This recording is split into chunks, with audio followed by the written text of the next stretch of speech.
So the topic that we are going to discuss today, among others, is uh, whether it's time to move to value. First of all, how would you define value? And then, do you think it is time to move to value?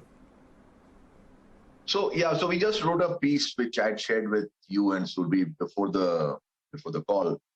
Basically, the way value has been defined, Anuj, has been a standard set of ratios like price to book or price to earnings, EV/EBITDA, price to sales.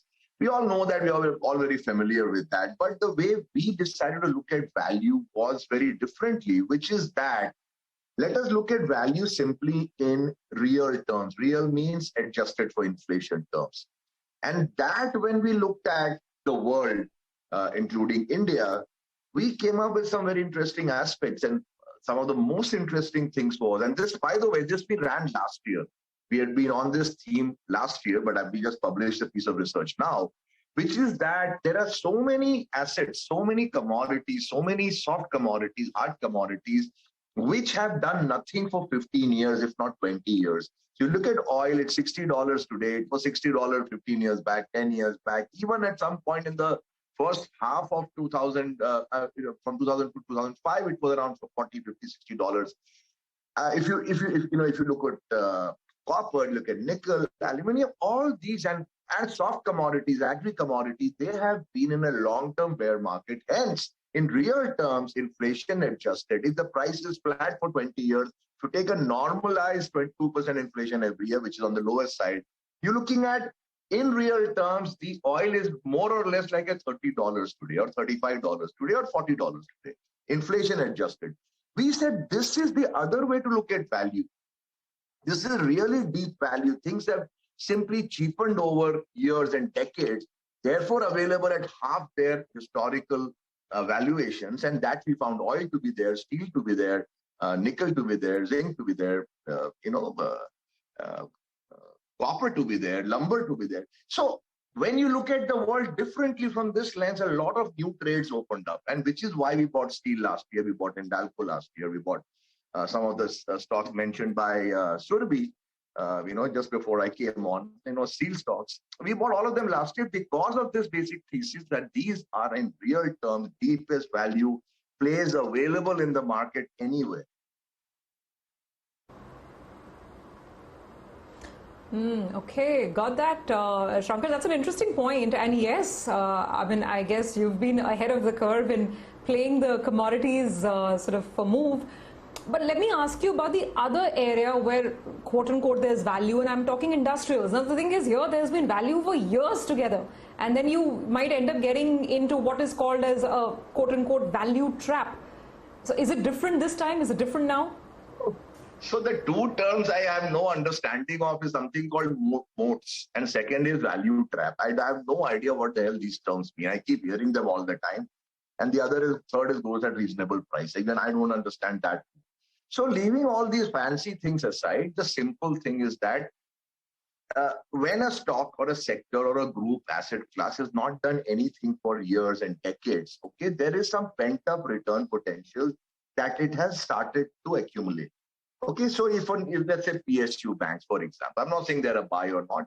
We hold SBI in our portfolio, but I mean, that's a different discussion. But if they become so cheap over time that at some point there will be some catalyst which will happen, which will start to release their inherent return potential. So if you were to take a call that PSUs will get sold or there'll be a PSU selling frenzy in the market coming up because of the bull market, easier to sell these assets, then you go and look for the cheapest areas, and clearly a lot of the PSUs, because of having done nothing, they've been massive value destroyers. They've become cheap in real terms. Those potentially become good places. I'm not saying that they are great buys or anything, but potentially they could be great buys. But the other important thing is that when you have a rising inflation situation, which is what we are seeing in India, seeing globally, because of the commodities rallying, the biggest hit that is taken are by the higher valued stocks. So US tech, if you see, has, barring the top 4 or 5 stocks, has really collapsed 25 to 40% in the last 9 months' time. And in India, if you see, the worst performing group of stocks in the last 12 months are the high P stocks of the yesteryears, the Levers and the Nestle's and all these moat companies, branded companies. They have been absolutely the worst places to be in from April last year till May, this year, because when you see rising interest rates as a potential problem, the valuation compression will happen most in the most richly valued area of the market. In India, we know the FMCGs have been so. Even banks have been so, by the way. That's why your your private sector banks have flatlined. Pretty much last year, the PSU, the bank Nifty was, I think, down 1% for the year. This year, it has been nothing worth speaking about. So it is the same thing back to the original thesis that cheap stocks don't have to always do well, but you wait for the right catalyst and then they suddenly start to deliver returns. So we have stayed away from the higher price area of the market and we have stuck to the value end of the market, and that's done very well for us. Okay. Shankar will come back to that theme, but there's another theme that I wanted to discuss with you. This year has been a year of mid caps and small caps. The small cap index is up 33% already in 6 months, and that after having given good returns in the second half of last year. Your thoughts on what's happening in this space, and whether this is still going to sort of outpace the market or outperform the narrow index? So clearly the trade started in January of 2020, Anuj. So if you go back, see, January 2020 was a very, very strong year for mid caps. I think the index was up 9%. And then COVID happened, everything fell, but the recovery in small and mid was like tremendous. So we have been generally very optimistic about this space. They went through the 2017 big bull market up 60-70%, but we all know mid caps highly predictable, highly unpredictable space. They corrected sharply. 18-19 were terrible years. Most average stocks were down 25, 50, 70%.